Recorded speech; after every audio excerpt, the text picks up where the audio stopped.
বাংলাদেশ ধান গবেষণা ইনস্টিটিউটের ভিতরে আছে আমরা। এই যে দেখেন, যে পাশে তাকাই সবুজ প্রকৃতি এবং বিভিন্ন প্রজাতির গাছ, নাকি এটা হলো পেয়ারা গাছ।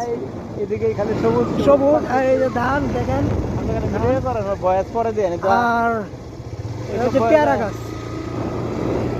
এই যে দেখেন ধান এগুলা লাগানো হয়েছে, এগুলোই গবেষণা করে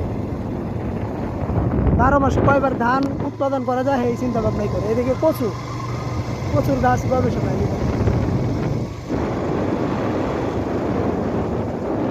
একদম ভিতরে দিয়ে যাচ্ছি আমরা। আমরা একটু পারমিশন নিয়ে ঢুকছি। জায়গাটা খুবই সুন্দর দেখেন। যেহেতু ধান গবেষণা, ধানই বেশিরভাগ এখানে গবেষণা করা হয়, চারা লাগানো হয় 12 মাসে কীভাবে বেশি বেশি ধান উৎপাদন করা যায় সেই গবেষণাই করা হয়।